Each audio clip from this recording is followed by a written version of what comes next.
All right, this is the first session for the Wastes of adventure. This is going to be the adventure that will eventually be released um, alongside the Rin basic rules. And I'm going to read a little bit about just the setting. The large central continent of Inasol, it's called. In Rin, it's in the south of it, there's a desert. It's called the Wastelands of this region. Is a desert region of red sands. It has a deadly and lucrative caravan route that runs through its midst, connecting Tassiat in the north to Enheduan in the south. Some points of interest in the Red Desert. The city-state of Og is a far eastern city-state situated upon a verdant magical oasis. The Scarlet Rifts, a range of wasteland volcanic mountains on the northeast of full of fiends and rampant beasts. Towers of the Magi. Riddled throughout the Red Desert are the towers of the reclusive Magi of the most powerful individual wizards on Rin. Three most powerful Magi in descending order of power and goodwill are Damali, Berisruk, and Marduk. Sunvad, central portion of the Red Desert, is filled with the ruins of the Empire of Sunvad, which fell hundreds of years ago in a massive eruption, earthquake, and sandstorm. So that's just the basic setting. Now we will get to introducing the characters, and then I will discuss the actual class and how it works. So, Trey, let's introduce your character. Yes. I'll be playing Roland Mythspinner, the last pirate of the Sapphire Chain pirate ship. Born and raised a pirate along the lush tropical islands, living for the warm seas, the dangerous reefs, and the open air on the sea is what we live for. My life changed when I met and uncovered a mysterious treasure chest during a raid on an abandoned necromancer's outpost. Inside was a strange ring of black and silver that pulsed with necrotic energy in true fashion. We don't care about that. All we're here for is a chest full of gold. And we set sail with the ring and the treasure in tow. Within days, this was heard by the Concord, a secret enclave. And arriving closer to Tassiat, as my ship sailed north, we were attacked by the Concord. Unfortunately, I fought tooth and nail and was rescued by another party member that'll soon be introduced. All right. So, talking about is that everything for Yep. Okay. So, we got Roland Mythspinner, the Bard, and we'll talk about the Bard class. He has good charisma and intellect, and good agility and charisma, pretty good intellect, and kind of bad to fairly good strength and con, but the emphasis of the class is his charisma and agility. His features are casting, fortune, and sword play. So casting determines really his spell abilities. So what did you do with, what is your information on that, Trey? What's the rating? So for casting? Yes. 13. 13, so that gives you 2 spell power, 1 spell point. You know 2 first level spells and 1 cantrip. So what did you pick? We took Break Repair and Myth Spinning. Okay. So Break Repair allows you to break and repair objects. Myth Spinning is, so you sort of do this sort of mythical kind of insult to a creature, and it injures it, and if it's below average intelligence, it stuns it. And then the Beguile cantrip lets you make an illusion of yourself or another creature. And the next feature we'll discuss is Fortune. So what do you have for Fortune? 36. Okay, and what did you put it into, the sub-features? The sub-features, we took Charm and Cunning. Charm and Cunning give you +1 to all charisma and intellect checks. And then Fortune is something, it's a percentile roll the Bard can roll that lets him change a something into his favor through making a roll within the percentile. And when that comes up, we can get into a little more detail. And then Sword Play. What is your Sword Play? 20. At 20, and what did you pick for that? Flourish. Flourish. Once per battle, when the Bard attacks, he may either perform an immediate extra attack, cast a spell or cantrip, or use an item. So just a little quick once per battle special ability. One other thing, and then Swordplay also lets you perform riposte. When you're missed in combat, the Bard gets an immediate riposte. And it also allows him to add his performance check to the damage of a single attack, and to lower the damage of lower damage sustained from a single source. So just like little moves of Swordplay. And then we have the 3 proficiencies: Intuition, Lore, and Performance. Intuition lets the Bard detect the presence presence of hidden peril from a personal or social situation, such as an ambush or setup when he nears it. Lore is probably overall the most powerful proficiency. In Rin, the bard is able to recall obscure information, rumors, and historical details about any given topic, especially those of a hidden, legendary, or magical nature. It also allows him to attempt to activate magical scrolls, wands, and staves. It's you basically roll to know anything. It's very, very broad, particularly if it's something hidden or magical. It's very, very useful. Performance, essentially the bard has these abilities to do magical performances that either inspire his allies or can perform other kinds of little tricks, which I won't give all the details, but when they come up, we'll get into the details on that. And that is the bard. So now moving on to Caleb. Introduce your character. My name for the character is, people call him Subject, the nickname for him is Jack the Pitborn, but his slave owners, he was a slave for our fighting pit, his name for the fighting pit was Subject 47. Let's see. He's half elf, but he does not have any magical ties with the elves. He doesn't have any magic from them.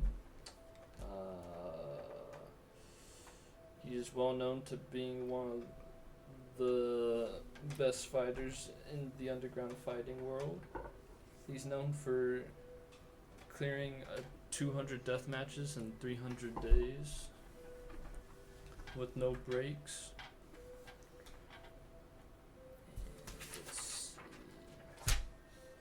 And during one of his last fights, to claim freedom for his slavery, he was tasked to kill someone. He did.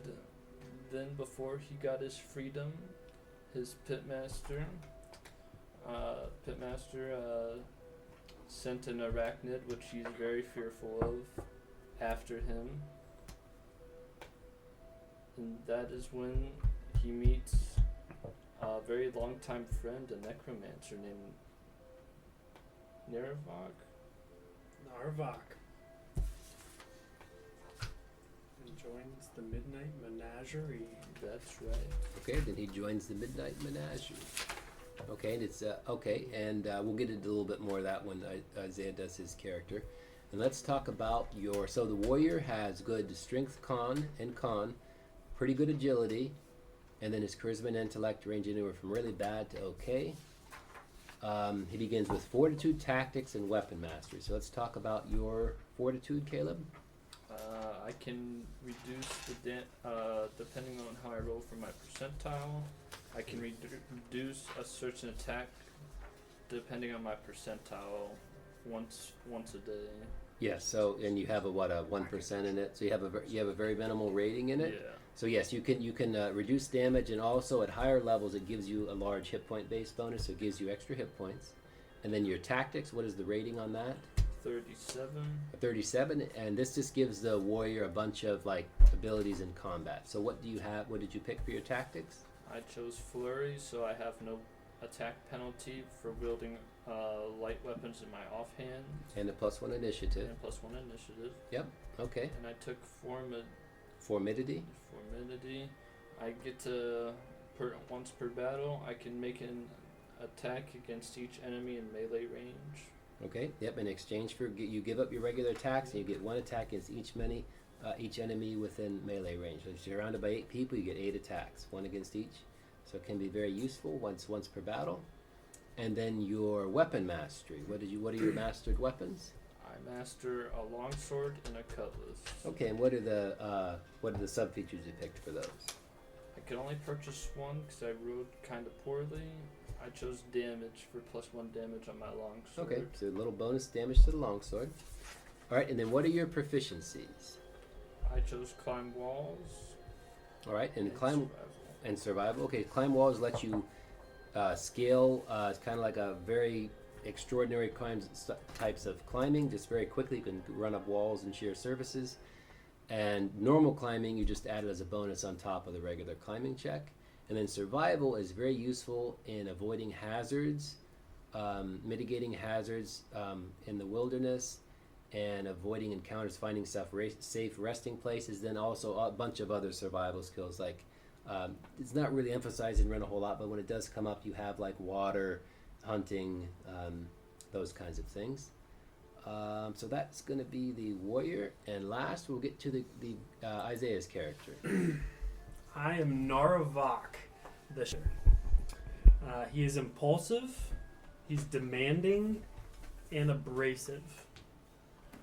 For special attributes, he's got criminal contacts, secret society contacts, and a devilish pact, which we'll get into here. So the origins of this fella here. Narvak was once known by another name, Vrump, served for millennia as the most feared shadow assassin of the Umbral Concord, an ancient Grey Elf cabal that manipulated history from behind the scenes. Their creed was simple: the few prosper and the many perish. Vrump enforced that creed with perfect, merciless precision. To ensure his eternal usefulness, the Concord bound him to the Ring of Etherion, a relic powered by the fading essence of a divine being. The ring granted immortality, heightened necromancy, and an unnatural resilience, but the divine essence was never meant to empower a necromantic killer. So over the centuries, the mismatch between Vrump's deeds and the ring's celestial nature fractured his mind. And by then, in his 3,600th year, he had become two minds trapped in one body: the tainted self, shaped by centuries of killing and bloodlust, and the unburdened self with the remnants of who he once was: rational, remorseful, and desperate for redemption. The divine essence inside the ring could no longer reconcile these halves, and instead amplified the conflict, pushing Vrump towards madness.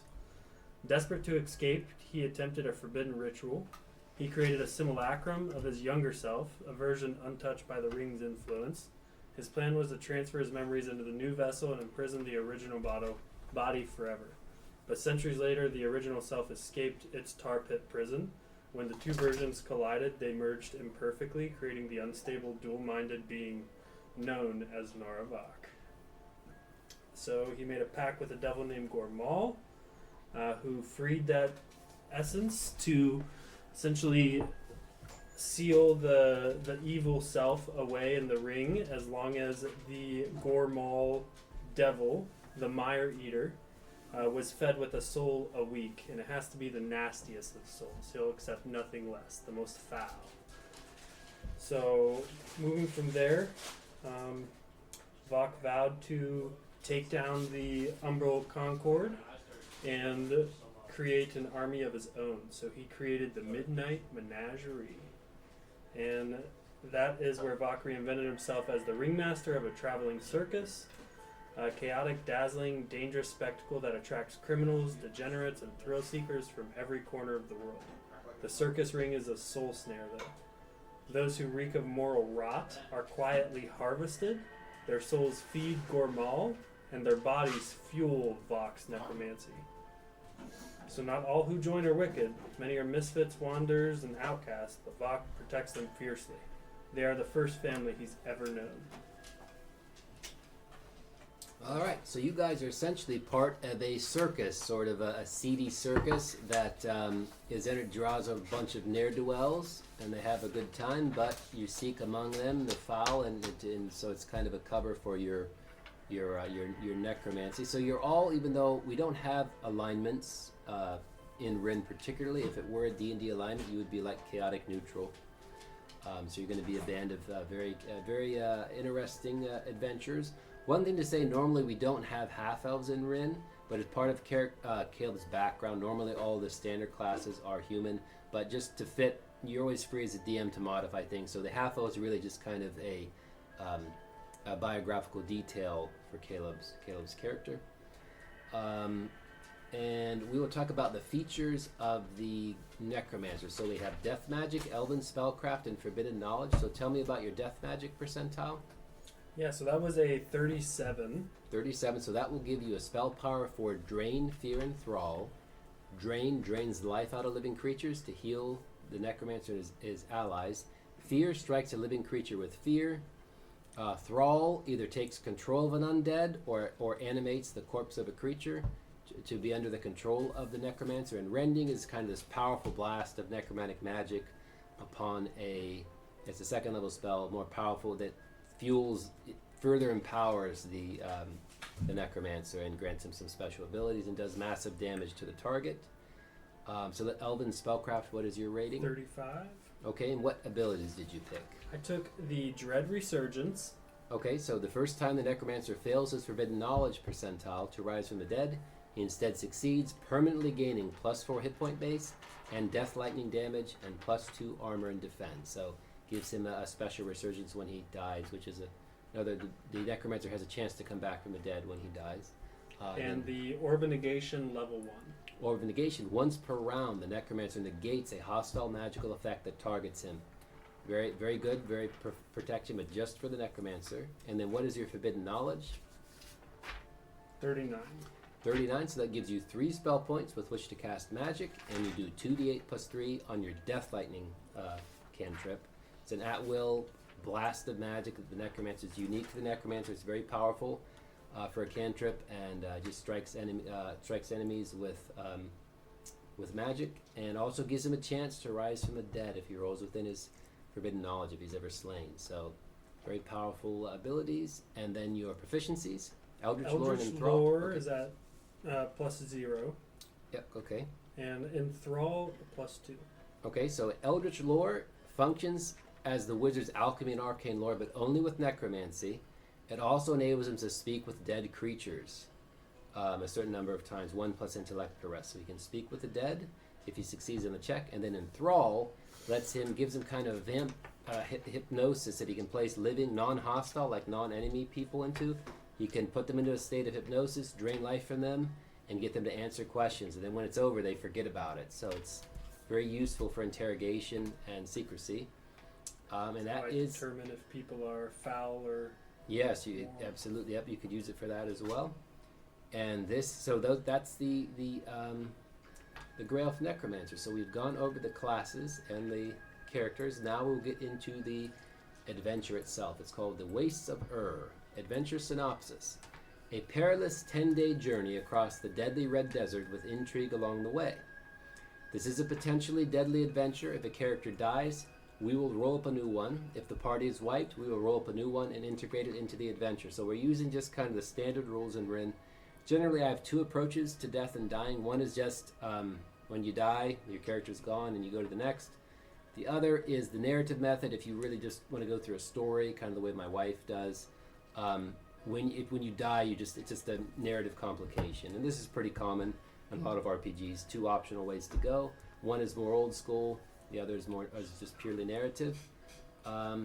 So we're going to get right to the introduction. In the city of Tassiat, the party has been hired by Flavius the Merchant to escort his caravan across the trade road that runs south through the deadly Red Desert of a 10-day journey, to arrive at the oasis port city-state of Enheduanna. The party has been promised a grand sum of 600 silver pieces to split among themselves with no questions asked about the cargo. Flavius has with him a hired warrior, Galron, who is his personal guard. Flavius, knowing that many lost treasures lie scattered about the Red Desert, is open to the party pursuing side ventures, so long as they discuss it with him first and give him 10% of the treasure found. He and Galron will mainly reside inside the large wagon for the duration of the journey and do not wish to be disturbed except when necessary.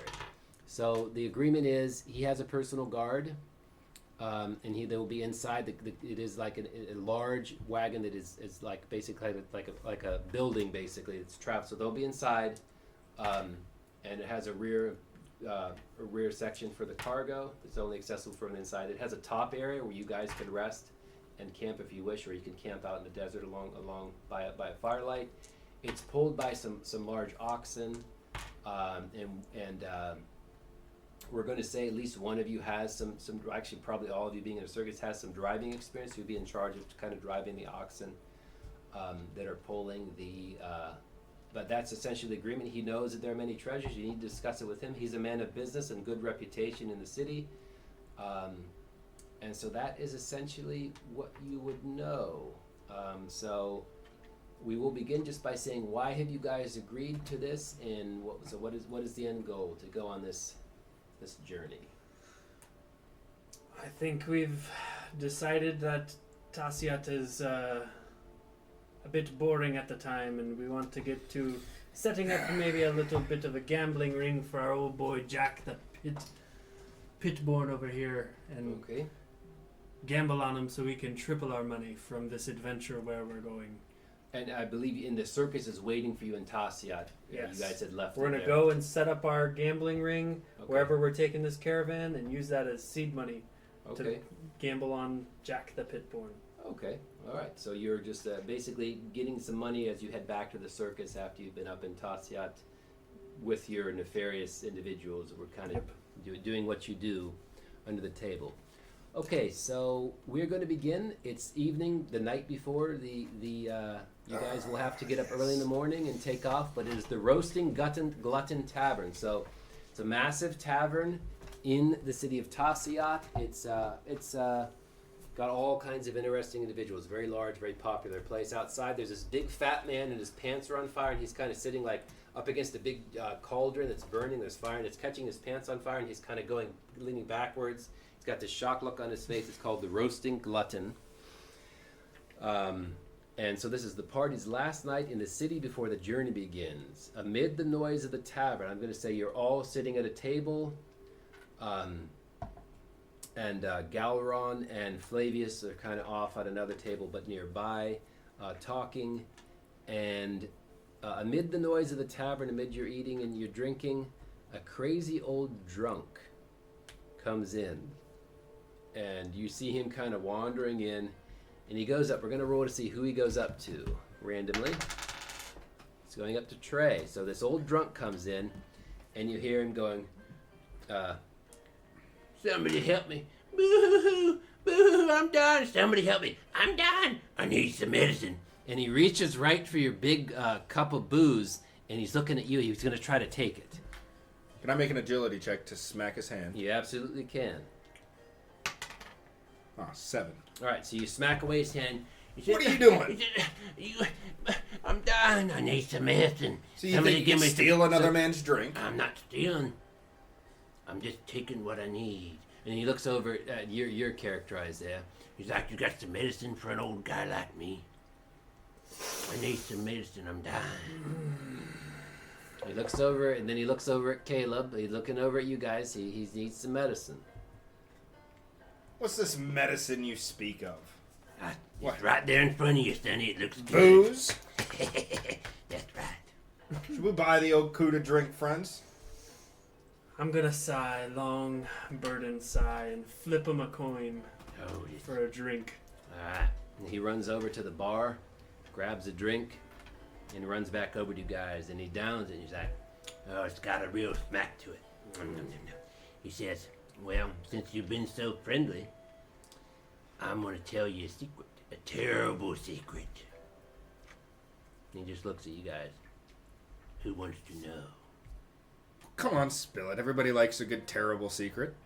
Alright, this is it. There's evil afoot in the city to the south. A cult of fire worshippers in the city of Enhedgiana. They're crazy. They're not, don't have their heads on straight like us. They're not thinking right.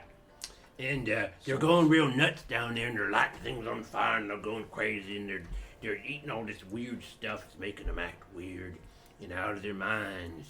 That's what I've heard. Souls, you say? Evil ones? Yeah, real nasty guys. Like I said, they're not all right upstairs. They're not thinking clearly. I like those. Easy to manipulate. I don't know about you guys, but this man, he speaks truth. I sense there may be evil afoot. I like evil. Maybe we should take this up to the cult, find out what they want. It sounds like a great idea. And at this moment, as soon as he says that, a liquor bottle gets chucked at his head. So I'm going to give him a check to dodge out of the way. So he actually dodged out of the way, and a liquor bottle breaks against the back of the large chair you're on, and where his head used to be, and it smashes. And he goes over, and it's this crazy, angry woman, kind of looks like him. And he goes, "It's the missus.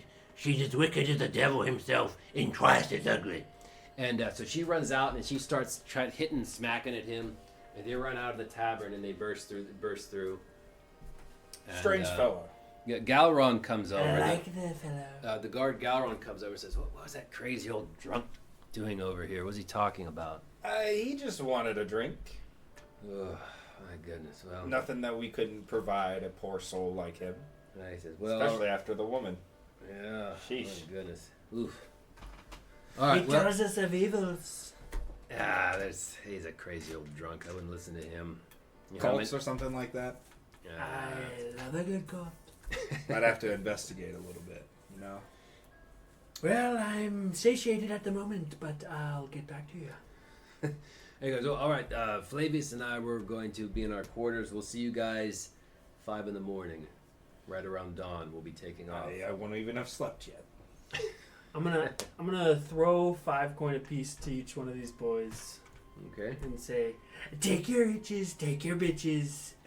I'm gonna take my leave. I'll see you at 5. All right. and I'm gonna I- leave the bar. Okay. I'm going to beguile myself Okay. to look. We're just gonna kind of increase my handsomeness. I'm gonna make myself look like the most handsome guy in town, Okay. All right. and then I'm gonna proceed to flirt with the barmaid. All right. So there's a. Let's see what kind of barmaids we're dealing with here. They're on the bottom level, but not the worst. So there's one. What's few that are flirting with you, and yeah, they say that. What are you looking for? Ah, you seem like a nice woman, very beautiful and all. What time you get off? She's gonna say. And as she goes to say it, I'm just gonna put my finger to her mouth and just be like, shh, shh, shh, shh, shh. I'll be in this room. Come up and see me. So you can make a charisma check to see. I do get a +1 from Yes, you do. That's correct. Oh, 5. All right. She's like, I'll be there right when my shift ends. I'm gonna take So- my leave with a Hey. bottle of liquor. All right. Caleb, what are you doing? I'm gonna challenge someone to a drinking contest. Challenge someone to a drinking He, contest. one of his attributes is heavy drinking. Okay. So you'll get bonuses on this. So you're going to challenge somebody. What are you putting up? Just to see who can drink who under the table, or are you putting up anything for it? I'll put up 5 silver. 5 silver pieces. All right. So let's see what you find. You find a very lightweight guy who he's kind of on the aristocracy, and he takes the wager. So go ahead and make a constitution check. You're going to get +4 on top of your norm because you're a very heavy drinker. So it'll be easy to beat him. 11.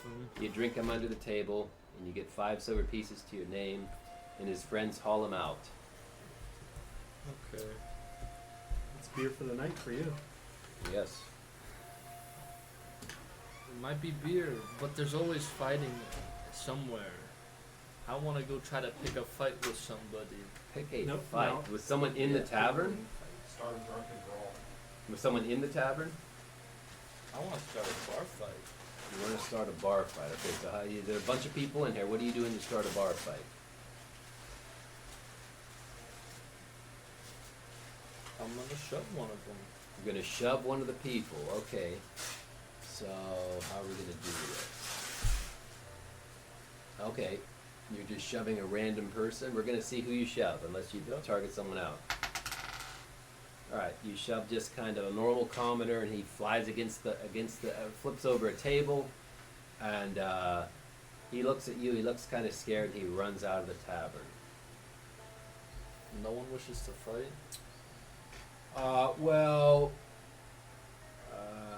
I'm gonna say in that, because of what I rolled, yeah, you push someone that nobody want to get involved. You have to get more violent if you. But No this one could wants to get you in fight your trouble battle with the town with guards if you make too much of a ruckus. Okay. Would I know of any fighting rings nearby? Well, there are some places where you could do pit fighting, but they're not open for now. You wouldn't be able to do it now. It's something you'd have, but you're leaving in the morning, so it's not really something you could get directly involved in. Okay. Okay, so I'm going to say that the night is going to pass. Trey. I left the bar. I wanted to Yeah. maybe potentially do some sneaky dealings. Okay, what are you doing? I would like to maybe try and meet with any magical contact nearby that I might know from my criminal contacts. So you're looking for someone in the criminal world who has some magical abilities, Magical items. magical items. Yes, for purchase. Okay, would they have like illicit magical items for purchase? Okay, so there is there's an old woman who sells. She's kind of like a healer. She's got a bunch of herbs and roots. You know, she could have some connections, and she's someone you could come too late at night. Eliana, I'm here again. All right, so if you head down to the market stall where this crazy old woman is, and knock on the door, and she peeks out, and she's like, "What is it?" Hello, Eliana. I'd like to buy something, anything powerful that you've got. Okay, so let's go ahead and roll randomly and see what she's got. All right, so she doesn't really have a whole lot. All she's going to have that would interest you would be, I'd say, a little vial of poison. A little vial of poison that could be chucked at someone. I'll take it. And I would say it would do 2d6 poison damage if you throw them at just a little vial of poison. Pretty simple. But it's a little vial of 2d6 poison damage. You just chuck it at someone, it'll splash on them and injure them. I'm gonna ask her if she knows of any evil beings who have been lurking the nights recently. For I need to feed my demon. Let's see what she knows of. She's going to say she does know of some.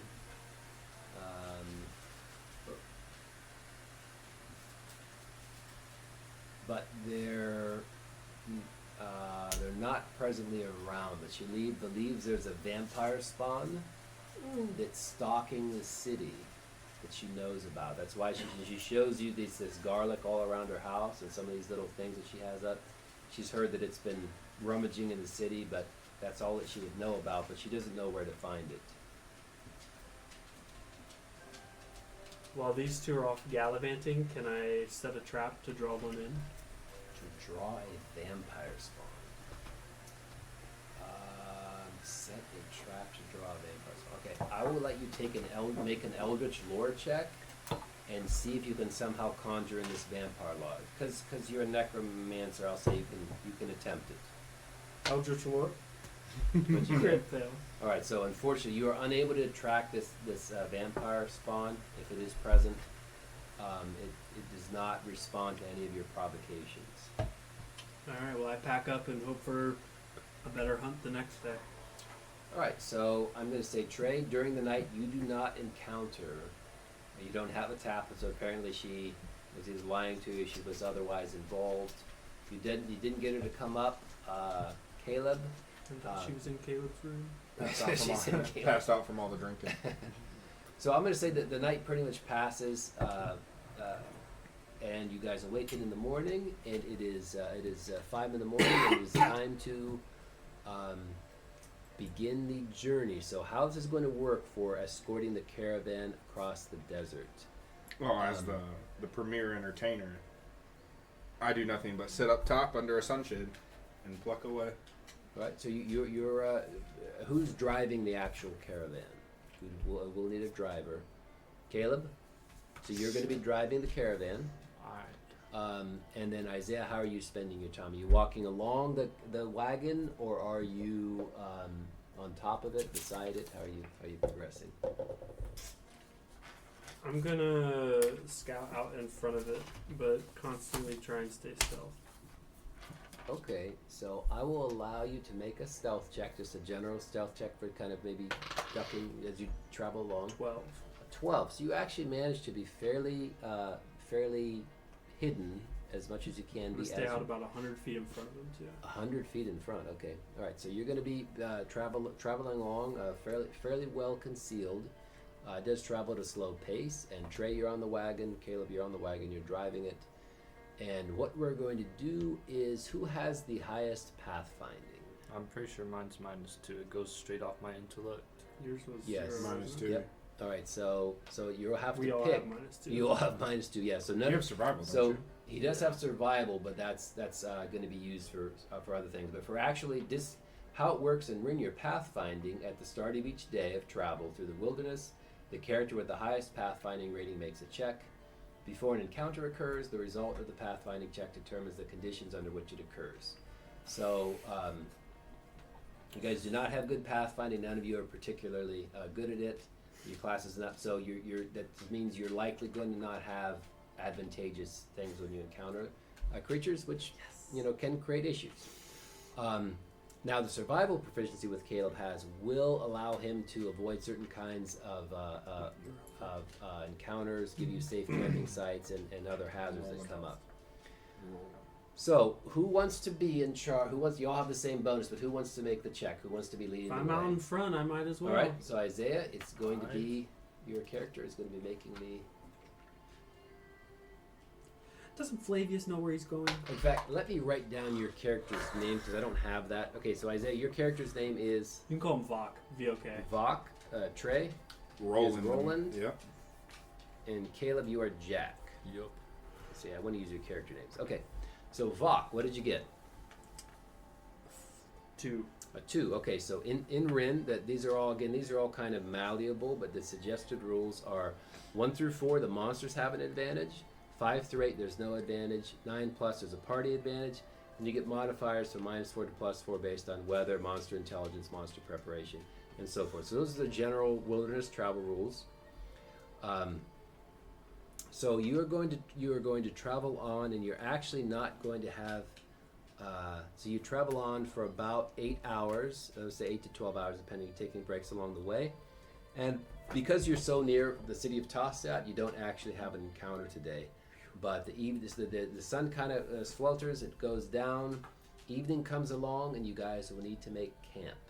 So Flavius and Galeron remain inside, but you are free to make a campfire for the night, or just however you want to proceed. But there is a evening has come. So how are you guys? What are you doing for the camping? I'm going to leave the shelter to you guys. You seem very capable. I'm gonna go out, kill something. Lots of things. Dinner, maybe. Nope. You do that, Vok. I'll be up here. So you're sleeping on top of the wagon, Yep. Caleb. I'll try to use my survival to find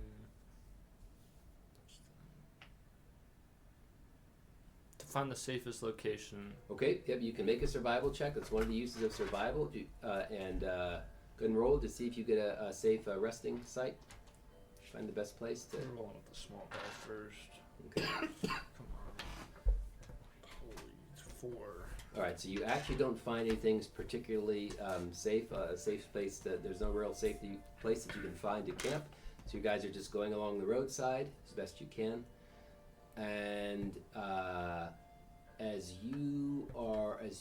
as you're turning to go off into the night to hunt or go into the desert, you guys see in the distance, looks like a ribbon streaming through the air directly toward the caravan. Okay, did you say you made a fire? I try to find the safest location. Okay.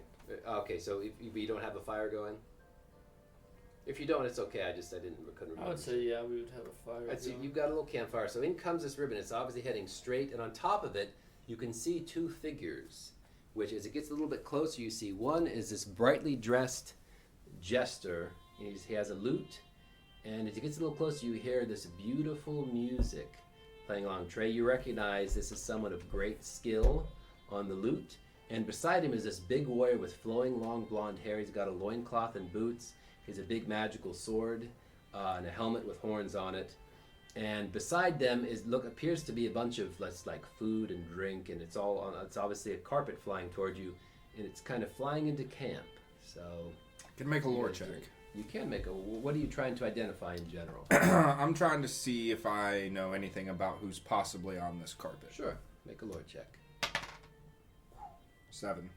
All right, so you know specifics, but this is obviously some sort of barbarian with magical items. They have a powerful magic carpet, which is a powerful magic item, and this is some sort of very grand bard. And they're coming in the night. They don't appear to be hostile at all, but that's what you see coming toward the camp. Vok, Yes. you know who's on the silly magic carpet? No, but I'd love to find out. So I say we wait. All right, and Jack, well, anything you're doing as they come into camp? Nope. All right, so they fly into camp, and you see. Wait, pause. Before they get to the okay. camp, I would like to prepare drinks Okay, so you for make. their welcoming. All right, so you pull out some provisions from the caravan. One of them, I would like to poison with the vial of poison. Okay, so you make a poison drink. Okay, all right. Magic carpet comes floating into the camp with a brightly dressed minstrel and a huge, long, blonde-haired barbarian on it. They would like to join the camp. They come in close, and you hear the sounds of a beautiful lute coming in, and the carpet lands, and off walks this minstrel, and he goes, "Greetings, I'm Keen. This is my friend Verstagliga." The barbarian doesn't say anything. We would like to join your camp for the night. We come with booze and food. Booze and food. I love booze and food. How about you boys? Who doesn't like a good drink every now and again? With a fellow bard, that is. I coldly stare back at him, at Keen, and I enthrall him. Okay, go ahead and make a check.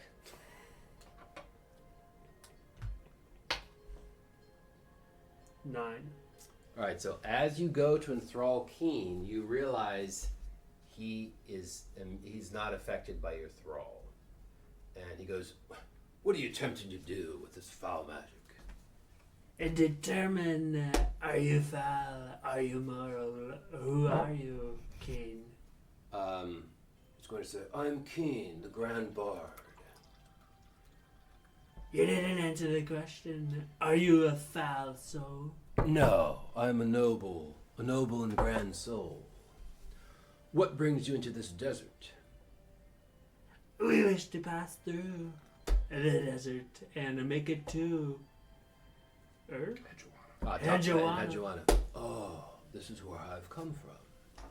We are traveling to Tarsiat to meet an old friend whom I owe a favor.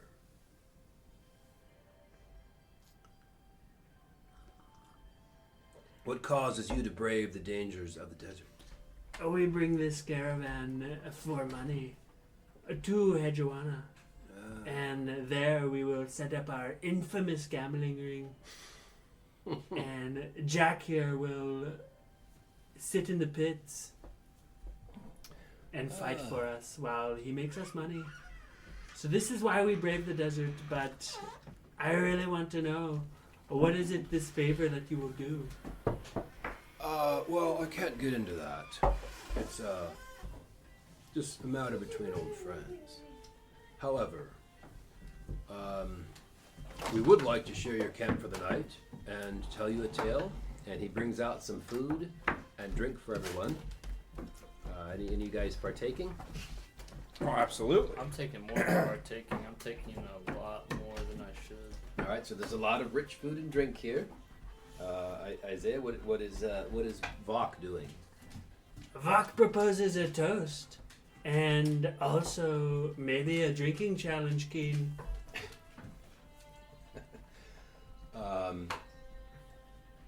Okay, so Keen will say, a drinking challenge, you say. He looks over at Verstagliga because of his companion.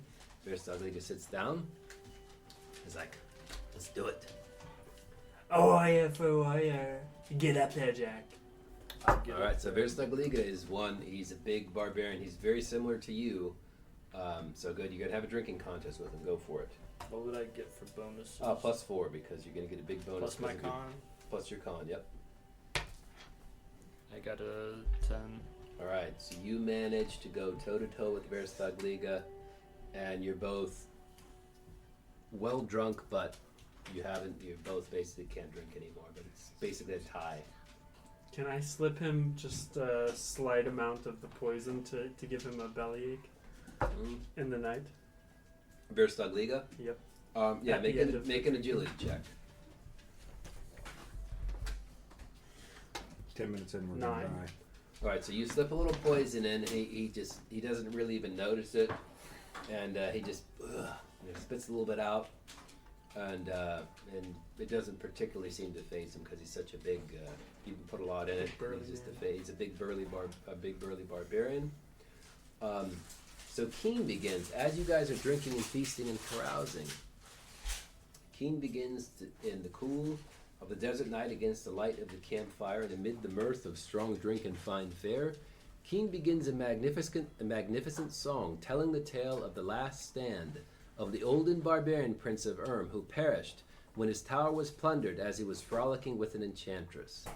It is said that a band of raiders broke down his chamber door at night, but that his true demise was that his lover betrayed him by tying a hidden rope to his balcony. So as this grand music is going, we're all in the midst of fine drink and fine food. You're all kind of entranced by this beautiful music. As it's going on, a little bird flies in, goes up to Keen. He has a scroll and he reads it. He looks at Verstag Liga and he goes, "I'm sorry, but we must go. Something has come up. I bid you good luck on your journey." He and Verstag Liga get up. They're in a hurry, and they give you guys some provisions at the end, and they fly off into the night.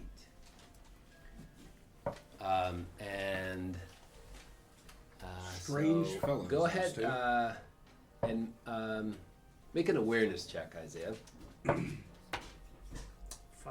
Okay, so what do you have on you of value? 120 silver piece gem That's all you have of value? and 200 silver. Okay, so I'm going to roll randomly to see what gets taken. Okay, so your gem. Now, you don't know this right now, but where your gem was, whenever you're in your little pouch or whatever, there's going to be a little note that says "touche," and it's obviously written by Keen. So he's kind of a masterful bard, and must have gotten a little bit of payback for you trying to enthrall him and mess with Verstag Liga. But it says "well played" and "touche," and so they have left far away. The evening closes in, and you guys settle down for sleep. Now, Isaiah, you said you were going to venture off into the desert. I'm just gonna try and kill the most nearby animal, whatever Okay. it is. All right, so we will see what is I'm just going to say you managed to find a wild scorpion. That's the biggest thing you're able to find in the near vicinity. Now, if you venture further off into the desert, you know that it's very deadly out there. You couldn't counter something very deadly, but you're free to venture off if you wish to. I'm not going to. I'm going to thrall that scorpion. I'm going to kill it and then thrall it. You're going to have it as a thrall. Yes. Okay, so you're going to have a thrall scorpion, undead scorpion, as a servant. Okay, so he kind of can crawl along on your shoulder, and you now have a scorpion thrall. All right. Are you guys doing anything else for the night? Essentially, that's the. Nope. So then I'm gonna go Just back. singing songs, wishing I wasn't in this dang desert with no women. Okay, so what is going to happen? It's a You are brutal all place. going to fall asleep. Normally we would do watches, but you all managed to fall asleep. And as soon as you close your eyes, you open them. And you awaken, you're in an extravagant room filled with riches of many kinds and a beautiful, scantily clad woman on the bed and an open balcony lit by the moonlight.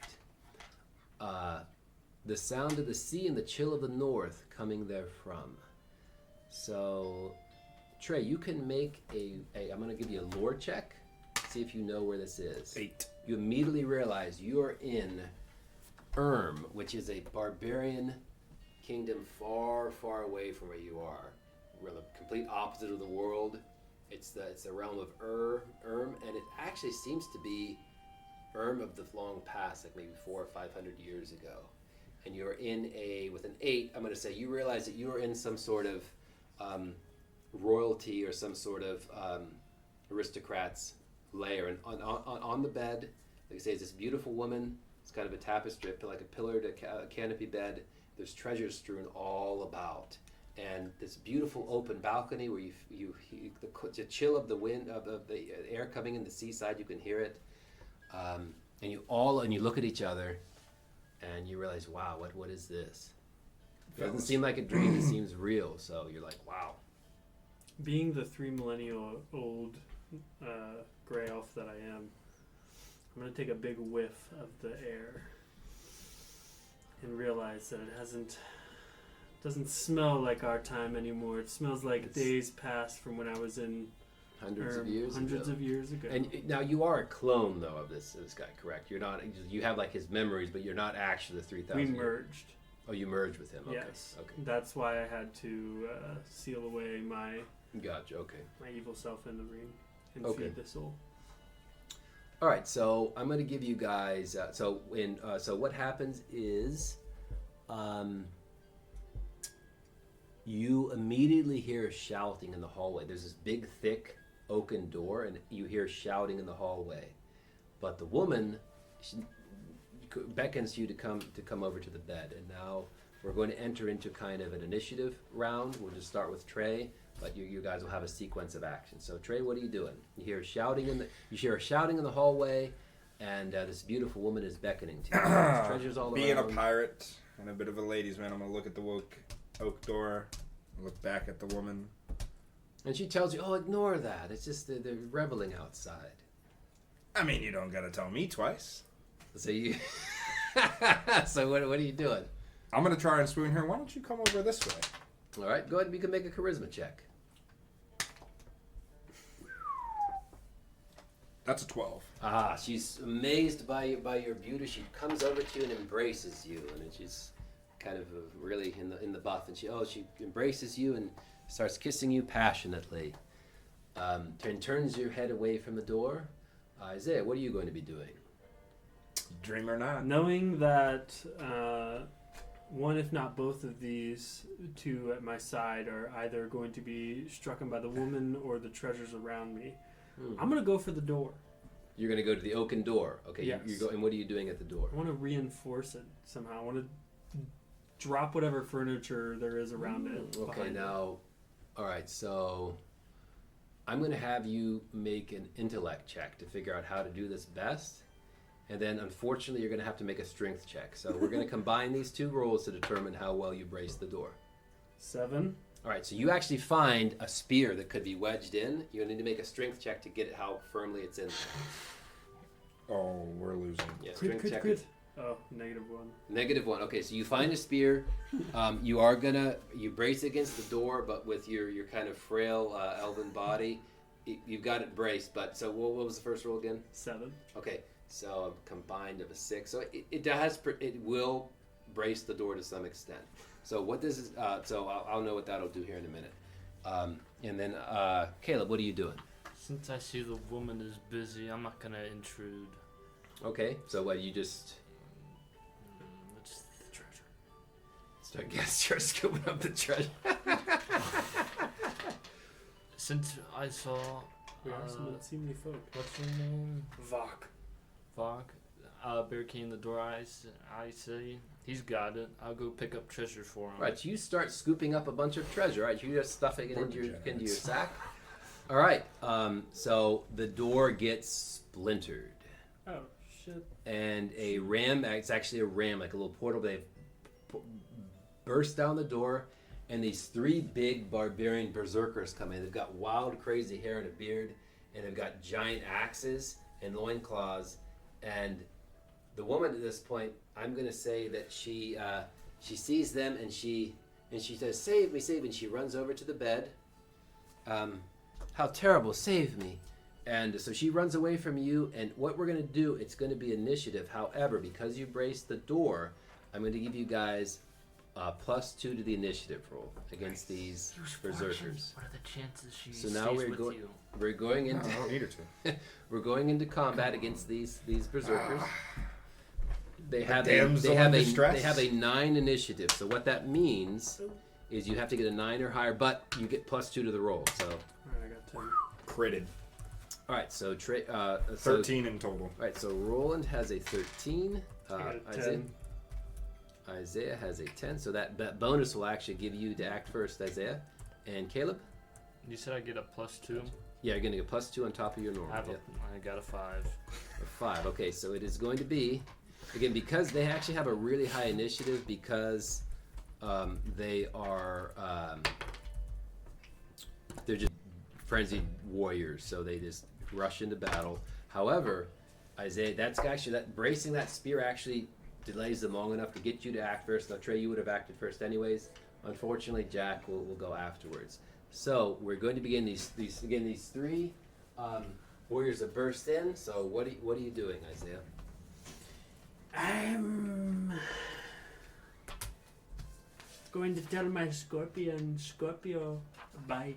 Okay, so you're going to fling the scorpion at him? Yep. Okay, so I'm going to say that he's going to get to act on his own because he's a thrall. So he is going to sting one of them. I'm just going to give them a Constitution check. I'm going to give them basically a check against the. Okay, so it stings one of the berserkers, but he just throws it off of him. So he actually does not have an effect. But it was a good try. But he lands and he can attack next round. So Yes. he lands against the wall, but then he's right back because he doesn't actually injure. He just kind of pushes it away. So that's going to basically be just a free action for you. So what else do you wish to do?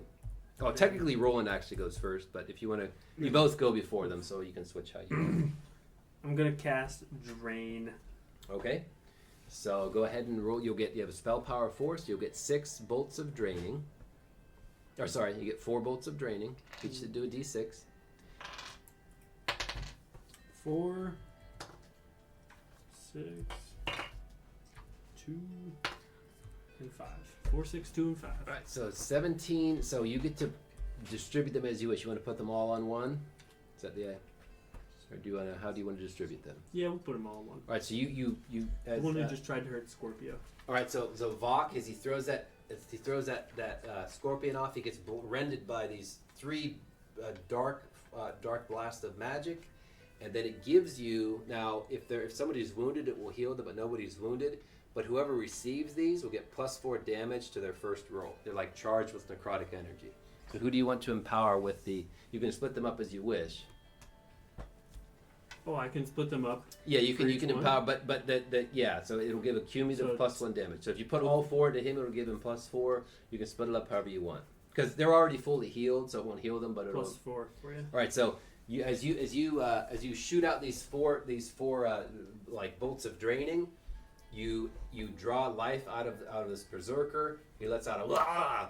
and then the necrotic energy shoots into the bard, and now Trey, you are charged with necrotic energy. Yes. So your next attack or offensive ability will gain +4 damage. Yeah, I'm gonna immediately draw my rapier, Okay. look at these berserkers in their eye, and be like, "Couldn't you tell we were busy?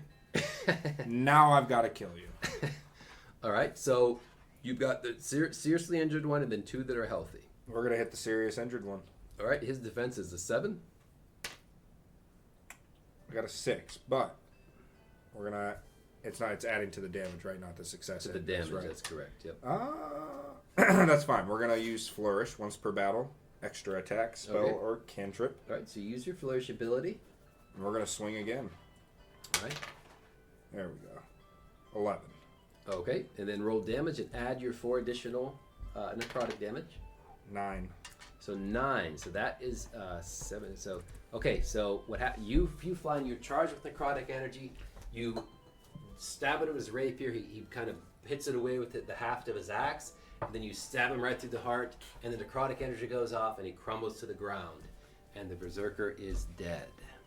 So you have dropped one of the berserkers. And now it is the berserker's turn. So we are going to randomly determine, because they're just crazed berserkers, who they're going to attack. It's going to be totally random. We'll just decide for each. The first one is going after you, Isaiah. The second is going after Isaiah. So they both, just in their crazed frenzy, they're both running at you. So they've got these giant war axes. They're sprinting towards you.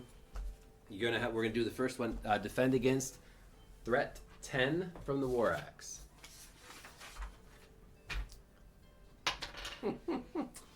Nope. All right, so you're gonna take a war axe to the face. Vok gets hit for 13 damage from the war axe. I have 2 health. All right, then you got to defend against his second attack. They're in this frenzy state, so they get 2 attacks real quickly with the war axe. Succeed. All right, so the first one comes in and slices you with your war axe, and then he slices again. You duck under it. Then as soon as you do that, you turn back, and here comes the other one. So defend against threat 10. Succeed. All right, you dodge out of that, and then his last attack. All right. Okay, What so are the again, odds? so again, Failure. you hit, you dodge. The other one starts coming, you dodge, and then he slices you again. But And what are the odds that as you're this gonna dude give him- comes okay. in You're gonna for check the your last fortune. strike? Okay, go ahead. Check your fortune. The odds that he misses. Yeah, the odds that he might trip He and steps fall. he steps on my Alright. scorpion. Yeah, Alright. steps on the He scorpion. steps on the scorpion. Yeah, Okay. steps on the Sure. scorpion. So he trades using his fortune ability. It allows him to check it. Nope. All right. So unfortunately, your fortune has, and it does not go off. So you are going to take little. Unfortunately, he wasn't able to have a twist of fate, and you're going to take. Useless bird. You're going to take 9 damage. I'm dead by 7. Okay. So make a Constitution check, 7 or higher, or you are dead. What is my con? All right, crit or die. I died. All right. So you are dead. Forbidden knowledge. So yes, forbidden knowledge to see whether you actually are dead. Roll within the percentile, and you will not die. But you actually will. Let's go. I got You within it. succeeded. Okay, so if you had failed, you had dread resurgence anyways. But yeah, so you will resurge. So how that works, we will read the exact description. I got So you rolled within cleaved your in forbidden half, knowledge. and my body just sews itself back together. So when he is felled but does not die, he awakens D4 minutes later. When he dies, he has a chance equal to his forbidden knowledge percentile to rise from the dead D4 minutes later. Each time he does this, there'll be some things that happen, but it'll be a little exceptional circumstance we'll get to in a minute. But you will... yes, you'll be coming back to life here in a little bit, but this will happen after the battle. So for now, you've been cut down. You've kind of been cut in half by this berserker. Then they turn to both of you. They have acted for the round. Now it is Jack's turn. I'm going for the one that hurt. Okay, there are 2 now.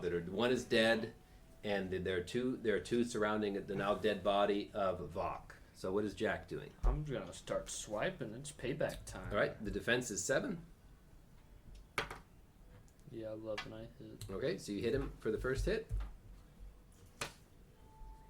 8 damage. He takes 8 damage. Then you get another attack because you mastered with the longsword. His defense is a 7 again.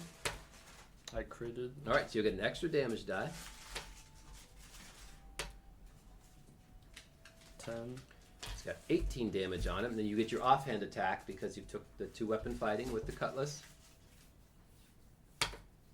Crit fail. All right, so you fumble. So you hit with the first one, you crit with the second, and you miss with your offhand cutlass. Kind of a flurry of attacks, and you have seriously injured the berserker. And now, I'm gonna use Ring of Haste. okay, so you activate your Ring of Haste. This is your random magic item that you rolled. Once per rest, you get a whole free turn. So he activates his Ring of Haste. He gets another free turn. So his defense is again. Their defense is a 7. I critted. All right, so you get an extra damage die. 2 crits, very nice. 16. He is dead. So you take off his head with your longsword, and you get 2 more attacks. You get your longsword attack, your second from your longsword, and your cutlass. I missed with my longsword. Okay. I hit with my cutlass. Okay, you can roll damage on that. 6. 6 damage. So Caleb drops, injures the other, and now out the balcony come 3 additional berserkers. And looking over at the woman, she just lets out a little giggle, and something clicks in your head that you recall that tale that Keen was spinning about the fall of the last barbarian prince and how there was a rope that was let down the balcony and he was slain by people coming up from behind And so something begins to click. But in any case, in the heat of battle, there are now one berserker and three coming. One that's injured and three fresh ones that climb up over the balcony. And it is Roland's turn. So you got the three new ones, and you've got one injured one, and you've got Isaiah basically cut in half. Or sorry, Vok cut in half. So Love Trey. Can I possibly cast Break on the balcony? Break on the balcony. You can attempt it. So you're attempting basically to break the balcony and cause them to tumble into the cliff. All right, so here's how we're going to do that. You can do it. I'm going to have you make a performance check. Depending on how you roll, this is how effectively you're going to break the balcony. 7. Okay, so I'm going to say you're going to break, as the last berserker's climbing up, you break the part of the balcony he's standing on. He falls, he smacks his face and flips off the back of the... Take that, you and filthy you hear animal. "Wah!" as he crashes along the Send sea my cliff. regards. So you take out, very good move. You will take out a what did I say? 4 guard. Okay.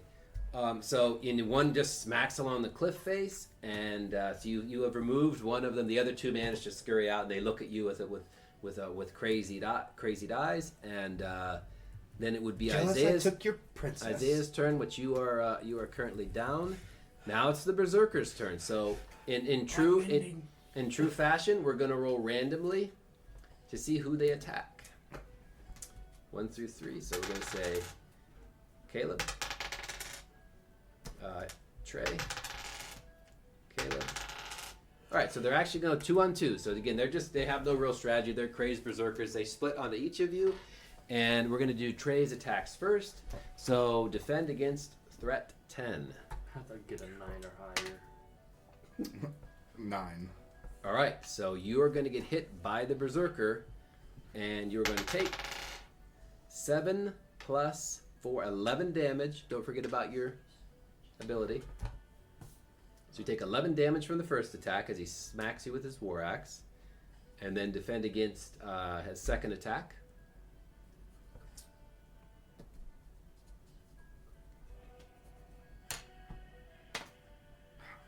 Nine. But I'll use my swordplay ability after the damage. Okay, so it would normally deal 13 damage. They hit very hard. And it's performance, correct? Yep, so you're going to make a performance check. This is your swordplay bit. It lessen the damage by the result. Okay, so that was 14 minus 5 is 9, so you take 9 damage. Minus 1 is 8, and that's not enough. I am going to have to make a constitution check. And what are you down to? Minus 1. All right, so you must succeed. You must get a result of 1 or higher, or you are dead. We got 1. All right, so he smacks you, strikes twice with the war axe, and he kicks you against the wall, and you fall unconscious. So that was just the first one. So now the other one's going to actually turn on you, Caleb. You're going to have to defend against its attacks of 3 of these converge on you. You're going to have to make. We'll just start with the first 2. Defend against threat 10. Nope. So you're going to take 14 damage. They hit hard.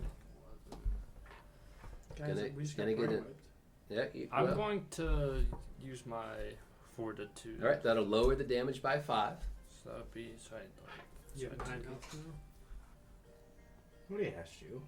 9 health. What? Yeah, he's got low hit points for a warrior. 12 for your armor. He rolled low, so that was the first attack. We might suck. Second, Never would ever say so. second, defend against I'm threat the 10. best. Some would say superior. I defended. All right, so you defend against the second axe. The second berserker comes up. And he gets 2 attacks. Nope. All right, you're gonna take 11 plus 4, 15 damage.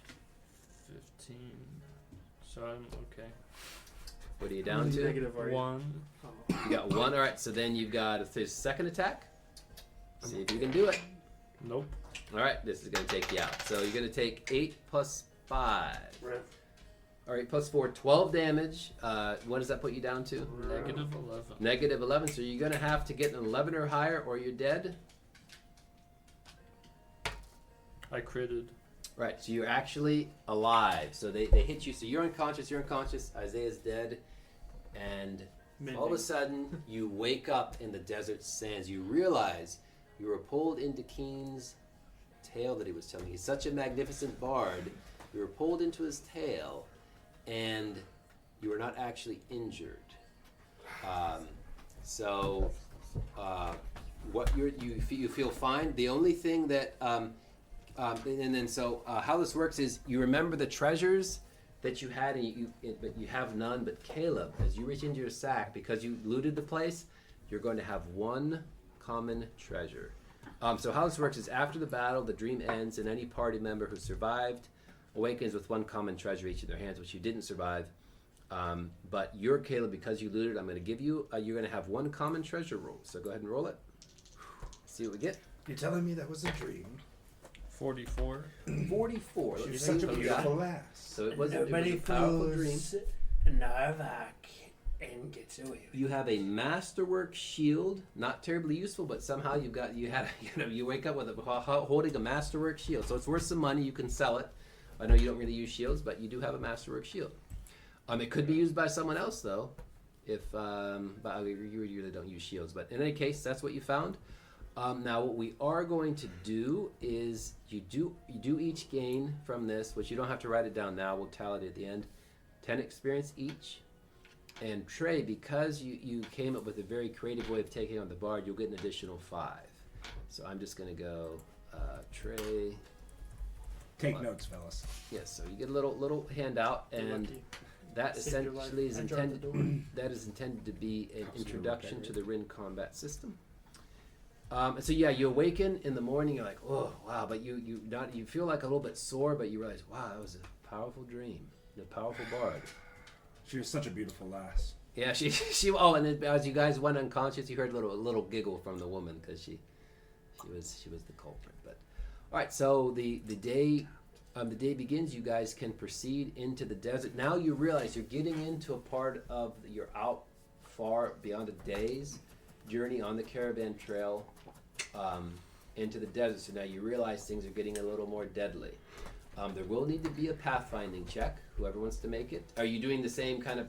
Yeah. You're out, Do you're I out gotta in make front? a stealth check again? Yeah, if you want to kind of sneak through, I'll give you just a general stealth check. Critted. All right, so you're actually pretty well hidden as you proceed through the desert, and go ahead and make a pathfinding. 0. A 0. Okay, so again, this isn't your strong suit, and that's just part of how the class-based system works. So you're proceeding. So I'm going to roll an encounter check for the day to see if one happens. I believe Liliana said you take a left at the fork and a right at the spoon. So you proceed onward. You actually do not, other than seeing some carrion in the far distance, some vultures flying off, you actually do not have an encounter in this part. But the red sands in this region are very bright, and it's getting very rocky. And the caravan kind of winds its way through sands and rocky terrain. This caravan path is kind of cut through the desert. It's turning into a real wastelands. But you actually proceed. I will mark this where you guys are. You proceed the second day, and it is time to camp at night. So we're going to do three watches of the night. Anybody can be on the watch how are you guys going to do the watches of the night? I'll take the first watch. The first? Yeah, play a sweet tune for everybody to go to sleep. I would also like to use my Inspire. Okay, so you can make a performance check, and you'll get half the result. 12. All right, so you all get 6 bonus prowess. That will last until rest. This is the Bard's Inspiration ability. 6 bonus prowess. Remember, they go away. They don't come back like regular prowess. It's Just in case we basically encounter 3 hit anything points. through the night, boys. So he plays you a little inspiring melody, and then A nice sea shanty. we are going to now. Caleb, you can use your survival check to try to find a safe camping place where you would avoid encounters during the night. At least something, at least Special ability from. I got a 10. All right, so you guys managed to have no encounters during the night. Caleb finds a good spot, just a little bit off the path to camp, kind of in the shade of a cliff face along the trail, and you guys camp for the night. And now we enter into the third day of the journey. So now Pathfinding, Isaiah. And you can make your stealth if you'd like to lead out. Stealth 12, Wow, okay. pathfinding 7. Alright, so that will be a neutral. Okay, so you are going to have an encounter. So on the third day of the journey, I'm going to roll an encounter. The encounters are randomized. So let's see what comes up. And I don't know, how late did you want to play, Isaiah? Just We'll probably leave, 9, babe? at 9, okay. Alright. Yeah. So let me roll to see which encounter comes up. 9. Let's see what we got. Alright. So Isaiah, as you are traveling up ahead, 100 feet ahead of the party, and you're traveling very as stealthy as you can through the waste, very very skillfully. 500 feet off of the caravan path, you see a 40-foot tall black pillar with a statue, and you see the glint of, you see these red glints, and you realize these are large gems in the very in the recesses of these eyes on the statue. And you realize these are valuable, and you also being a necromancer realize these could be used to fuel your magic. So again, it's 500 feet off the caravan path. You really couldn't take the wagon there, but if you wanted, we're going to say this is the high noon, the middle of the day, so you see these giant glints, and you can't see really beyond that, but that's all you can see. That's this pillar with these. It would be difficult to climb, but he does see. Yeah, Caleb has climb walls, so you could get up and get those gems. So I would like to talk to Flavius and Galron. To Okay. give them their 10%, I would like to offer 20 silver if they allow for us to make this detour. all right. So as you talk with Flavius, in summary, he's fine with that. He takes the 20 silver pieces. He says, "Go off and see what you can get." And he will, and Galwan will remain behind inside the wagon, and you have his blessing. And then we travel. So how are you guys proceeding or preparing to approach this this pillar, 40-foot pillar? Well, I'm gonna re-inspire, by the way. Okay, so make another. So Trey plays a little tune on and inspires everyone. 4. All right, so the result is cut in half. So you each get 2 bonus prowess from the inspiration. I would like to stealth into the area. Right, so anybody who wants to go in there stealthily can make stealth checks. Critted. Okay, so 8. you got an 8, and Trey, what was the result? Crit. But I mean, what was the 11. actual 11? Or, Caleb, no, are you- just 10. Just a 10. 10. Okay. I'm gonna stay back knowing I have heavy armor. Okay, Not so make a you're lot of staying behind, noise. but Vok and Roland are approaching. Okay, as you near, you see there are remnants of broken scimitars and scraps of leather armor, and a trail of glinting coins leading off behind the rocky base of the pillar. So it looks like there were some people here. You would assume desert bandits. Something they must have been having quite a bit of treasure on them, probably from raiding or stealing and pillaging, and something took them. But you see a little trail that's been drug off behind the base, like the pillars kind of built on top of this rocky, kind of rocky little plateau, like a small plateau, like Rocky Hill. But behind it, you just see these drag marks and little pieces of broken scimitars and leather armor strewn about. But something's been drugged behind the pillar by something large. Can I make a lore check to see if I recognize? Yes, the pillar? you can make a survival check to get what kind of creature this is. 4. Got a 10. Alright, this is some sort of very large serpent.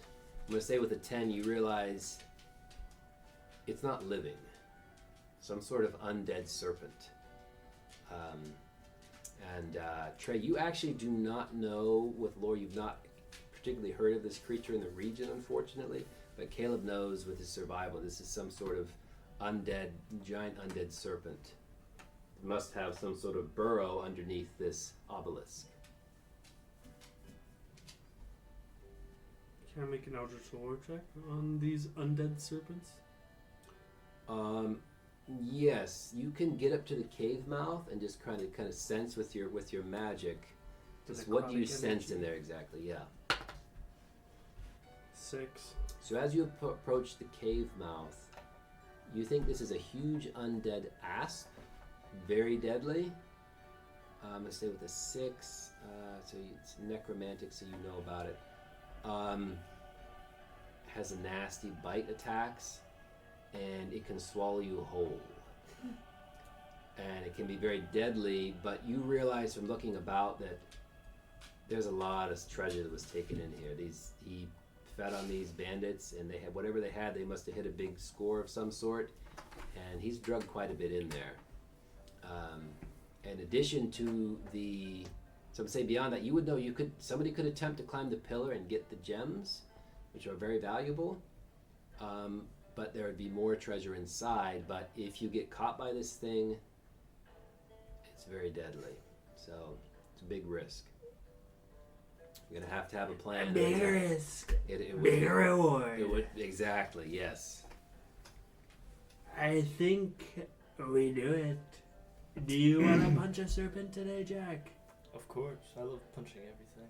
So Well what is then. the Where plan? there's treasure, I shall be there. First, Jack, I would like you to obtain those 2 very powerful gems for me. Okay. All right, so you can While I scale. watch You can the make entrance. you can make a climb walls to scale right up. You have no issues if you succeed on the check. 11. All right, you scale right up, and I'm gonna say a stealth check as you climb, just to see if you're detected. But since you got an 11, I'm gonna forego the stealth check because you were climbing so well. At 11, you managed to see. He climbs right up, pries the gems out. You realize they're worth 120 silver pieces each, so that means they can be used to fuel your necromancy. But they're also very valuable, and you can Have tuck 2 them of away. They're in the Put them recesses down of to this me? of this statue. It just kind of looks like a gargoyle of some sort. Traded on his lore check, can't really figure out exactly what it is. It's just a statue. You pry the eyes out, he crawls back down. You now have them in your possession. I have no need for gems, just booze. Women. A little bit. I'll get you back for that, Jack. That's good. Thank you. Oh, excuse me. Always the big guy's favorite. Of course. So, like I say, there is a tunnel behind it. You can see the tunnel opening down in. It's a large serpent has gone into it. I'm gonna send in my thralled scorpion. All right, the thralled scorpion. So, what are you telling him to do? Scout the area and come back with a detailed map. All right, so the scorpion does not necessarily have the. It'll be hard for him to Or communicate find- this to you, but with an Eldritch lore check, you can do it. So he's going to run in. About we'll say half or maybe 15 minutes later, he comes back to communicate with him because he's just kind of a naturally dumb. The thralls have kind of the stats of the creature, so you're going to try to communicate with him. I got a 4. All right, so you're able to get from him that there's a big sleeping creature and shiny stuff, and that's all you can take away from him. Try communicating him with the magic. And ask him to take us there slowly and stealthily. Okay, so who is all going in? Who's going in first? I'll go in first with the. Okay. You coming? Yeah. You coming? I hope you know I don't have much stealth. You should probably I not. got a 5. Alright. I got 12. All right, so Isaiah, as you venture in, you see this massive, huge undead asp, and it is curled around this treasure hoard. And you see sacks of coins, and you see some other items of value. You can't make out exactly what they are, but they're glinting. You could attempt to sneak up and take the treasure hoard. Trey, as you're going in with a 5, You might have fucked us. so I might have. unfortunately, Isaiah, you're kind of skirting the side, and you don't really have issues, but its eye opens and looks at Trey, and it's going to be an immediate initiative. I seem to have awoken the beast. Are you gonna yell to me? Because I'm already yelling. Okay, good. So It's awake! So it's going to be immediate initiative. And I can 6. hop in whenever due to my. You can hop in. Yeah, I'm going to let you hop in whenever you wish. So we've got a 6. So that is Roland has a 6. Isaiah, I'll just. What'd you get? 7. Okay, so yeah, I'm going to have Vok with 7. You still act first anyway. So Vok is a 7. Caleb, I'm going to give you initiative. I just require you to make an agility check to get there to act this round. Okay, do I do agility or initiative first? Do initiative first. Okay. 2. Jack gets a 2, and make an agility check just to sprint in there. Oh no. Oh my gosh, is that's a 3. All right, so you're not going to be off to act next round. And so what it's going to be is the drow grass. Now you realize this thing is powerful. So it has a 6, and then Jack is going to act next round. So, okay, so we begin with Vok, this huge undead asp, and while you guys are figuring out what to do, I'm going to use the restroom. I'll be right back. You guys figure out what the plan is. We're screwed. Oh, I'm hitting. I've got 2 spell points. We're hitting them with misspin. Oh, giant. Oh, but it's high intelligence, so. No, it's not. It's dead. Oh, it is undead. It'll be low intelligence. It'll be stunned for a round. Oh, and I'll do it to him twice. Now Isaiah, think about this wisely. If you use drain, it's high reward, high downside. Very high downside. I was gonna rend it, because it's undead. You can't rend it. You can only drain it. I thought rending was the one that did something bad. Drain does something bad. And drain him it is. You could enrage him or give him a free attack. I am just warning you. Or he becomes your thrall. I was gonna say, what if I just roll 100 and he's my thrall? Wait, Trey, do you have fortune? I do. So if he gets enraged, Trey. let's You re-roll must that. do it. Yes. But if he gets a free attack, you might have to take it to the. What are the chances the necrotic energy combined to thrall him instead? To boost the percentile.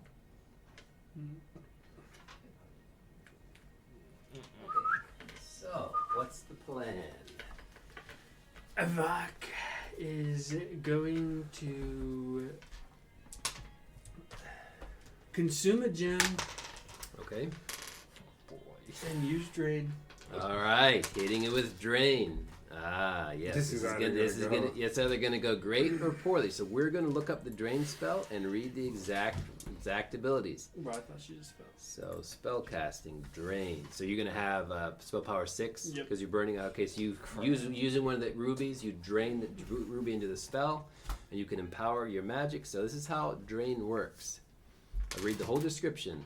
1 spell point produces spell power bolts of draining. So that'd be 6 bolts in this case. Each bolt deals d6 necrotic damage to a living foe within 50 feet, ignoring armor, and is converted into a bolt of d6 healing for an ally that also grants him cumulative +1 damage to his next attack.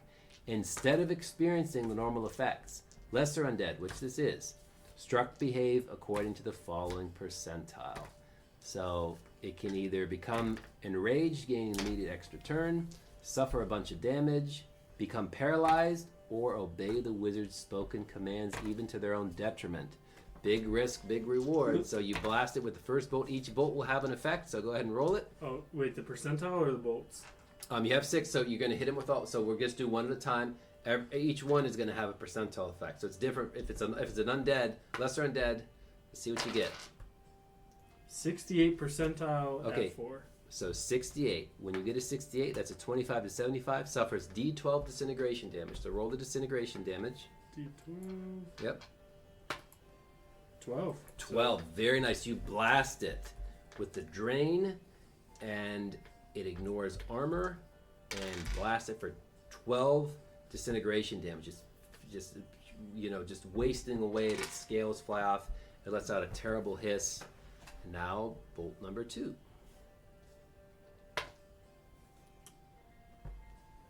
21. 21. So 21, this is the hard one. Okay. So you will Enraged. 21 becomes enraged, gaining immediate extra turn. So this is bad news. However, okay, let's see. I'm going to give a random chance of who it's going to attack. It just says a beastly intelligence. We're going to roll and see. So Caleb, it slithers right up past you in its enraged state, and you're going to have to defend. This is going to hurt. I'm Defend against threat 13. It's going to try to bite you and swallow you whole. What on earth? I didn't even get in the fight. No. All right, it's going to do 66 plus 9 damage. It's a terrible bite. Oh, you're dead. 3, 4, 5. I'm rolling poorly. 11. That's what, 4. 16. Oof. 22 plus 9 is 31 damage. So 16, 18. Hold now on, you Kid. do have the 2 extra, remember? Now you're gonna Trey's gonna intervene. Yep, I'm gonna intervene. Alright, you're gonna try your The chances that this snake just completely whiffs and lands its fang on the rock wall. Alright, so he's using his fortune to turn a situation to his advantage. I got it. 13. Alright, 13. You rolled within your percentile. So this giant enraged snake goes to swallow you, and there's a rock right next to you, which the chances that it would look exactly like you are like literally, but it actually looks, it chomps on the thing and spits it out. And you're like, wow. And the bard, all with a little wink in your eye, you're like, what are the chances? Thank goodness for that. And that's the beauty of the bard. Strum When of the lute. a little strum of the lute, and Luck of the fortune literally saved Caleb's life. Otherwise, you would have been possibly swallowed whole and probably dead. Okay, so now that was the second bolt. Okay. Then with the third, they got to all go off. So 35. 35. Okay, with the 35, so it is 25 to 75, which is D12 disintegration damage. Perfect. And 12 again with a 6. Wow, it's got 24 disintegration damage burning through its armor, and just you blast it, and another more of its scales just rip off. The fourth one. Oh, What'd you get? 2. A 2. Who's it going after this time? I swear. It's in its rage state. Isaiah, defend against threat 13. Just need a 7 or higher. Just 7 or higher. No big deal. Just a crit fail. you know, what are the chances that again? Hold up, Trey. Do you think you should roll my dice? They roll low. So you got to roll a 13 now because your new fortune is Yeah. 13 for the day that he misses him. Again, he sees a rock that's suspiciously Shaped like like He's a, got that morning double necromancer vision. is, yeah. below a 13. Nope. All right, so he is going to bite you. So Sorry. we're going to roll the damage, Isaiah. We got 4, 6, 7, 8, 9, 10, 17, 22 plus 9. 31 damage again. Nasty damage. I have 17 health, so I'm 13 in the negative. All right, so you must crit your constitution check. Oh, I critted. You crits, you actually don't die. So he bites you. Oh, thank goodness. And since you're dead, I'm gonna say he's gonna instead of swallowing you whole. Actually, what would he do? I guess he would just swallow you whole though. Yeah, so you actually get swallowed whole, but you're still alive. Yeah, technically, I'm gonna give you a strength check. Cause we're gonna say as you're dying, you have a chance not to be swallowed. Cause you do get a strength check to not be swallowed whole. I'm gonna give you you're dying, you can bite your way out. He'll just spit you out. So make a strength check. I know that's your real -3, but give it a shot. -1. All right, so you're gonna get swallowed whole. So what that means, you take recurring 2d8 damage every round while you're swallowed. So we'll see how that goes. So for now, you are unconscious and swallowed whole. However, your magic has gone off. It will continue to trigger. So So wait, so You then got- I could potentially heal myself with that too then, no? no, he is undead. So the reason Oh, why yeah, you're you rolling can is get- on living yeah, creatures yeah, it forgot. drains, but on lesser undead it has these weird random effects. That's just the nature of the And there's necromantic 2 more? magic. 2 more to go. Well, you can't go after me. 83. 83. That's what's This is interesting. Throw Okay, him. 83. When you roll an 83 on drain, 76 to 90, paralyzed. He is in a state of paralysis. So that is actually going to last spell power hours. He is now paralyzed. You guys definitely got out of this luckily. So he is paralyzed for 6 hours. However, So there is now one more to go off, though. Let's see what goes off. He's paralyzed, so it's Please don't enrage if him. he's enraged, he's still paralyzed. So doesn't really matter. Yeah, 26. 26. So that actually takes D12 disintegration damage. So go ahead and roll it. 3. All right. So he has got a total of 27. So the last one rips off some of his flesh. He cannot. He's totally paralyzed, and he's just stuck there. And Isaiah. I would like to cut a hole in the snake to All right, get so you're Isaiah gonna cut. out. Yeah, so you can basically. He's defenseless for 6 hours, so you're gonna cut Isaiah out. All right, so Trey, you managed to take Yeah. the rapier, cut him out, and pull him out, and he is actually.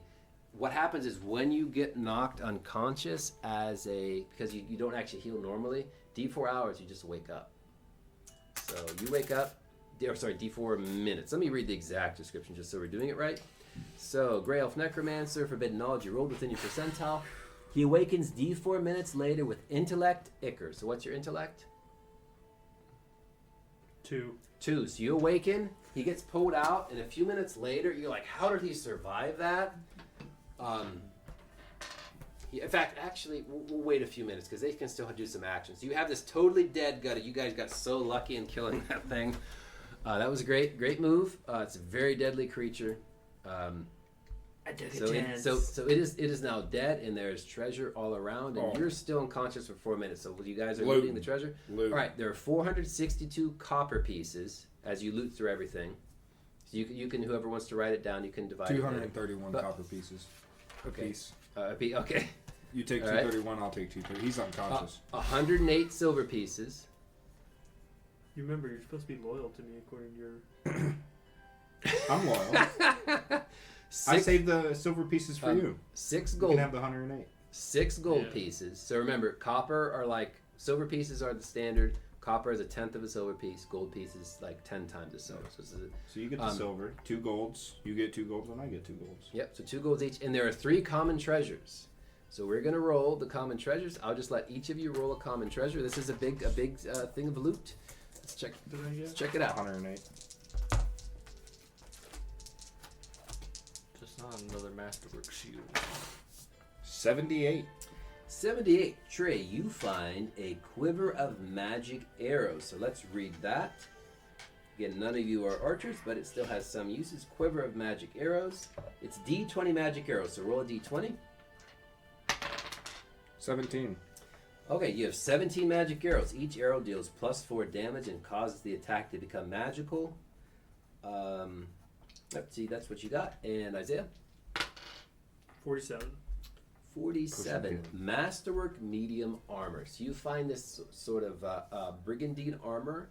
It grants you 2 armor rating and only 1 encumber. Only 1 encumbers because it's masterwork. Wear it. So that'll increase your armor and only encumbrance. You should, right? I've already got an armor of 1. Yeah, I'm not supposed to wear armor. That would give you an armor of 2 in the same panel, so it's actually a better Oh, armor. yeah, You then we'll you take that. So your stealth won't decrease because it's masterwork, but your armor will increase by 1 to 2. Caleb? 50.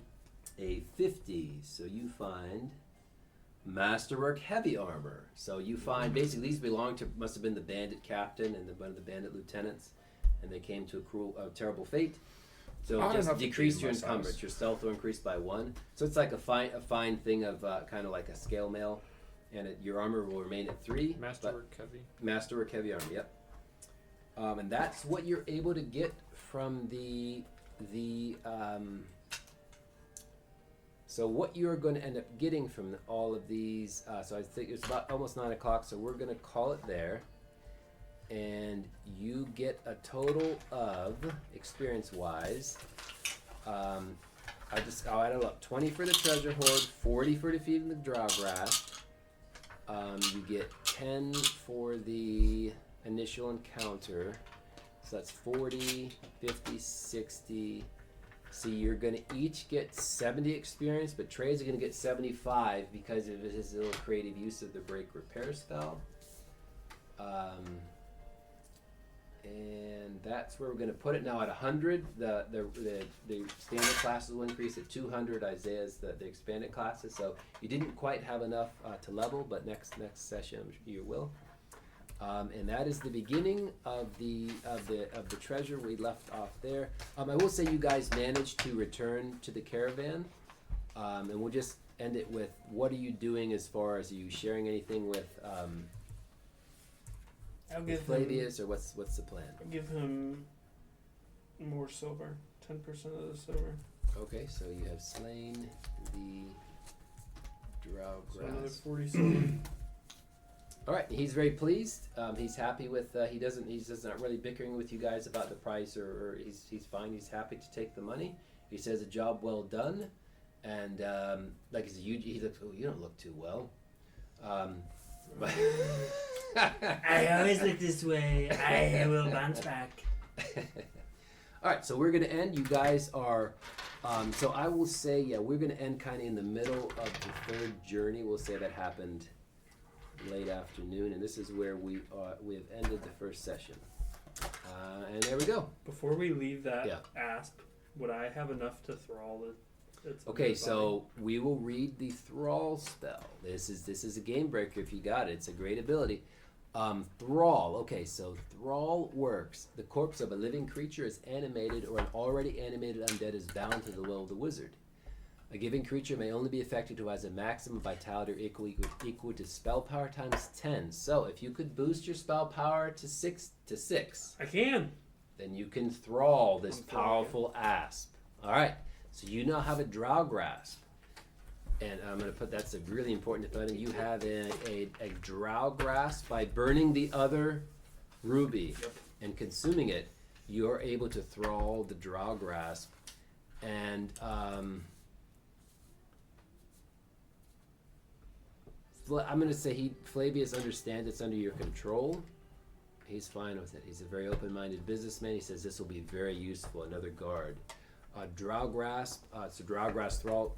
Hugely powerful. That's a huge game changer. It again. The only thing with thralls is their damage is permanent. So he has 60 ichor and 3 armor. So as he takes damage, he cannot be healed. He'll just be dead. Very powerful, very useful. And like I said, that will. Anything else you guys are doing before the end of the session? Anything else you want to? Nope. Just playing my songs and going back to finding the next bottle of booze until we hit the next town. This desert's dry. I'm ready to go crazy with my money and just start spending. Okay. When you get to town, you will be able to do that, and that's where we're going to call it for the night. New trailer? You already watching? That stopped. Spider-Man. I'm hoping it stopped. Did I not do it?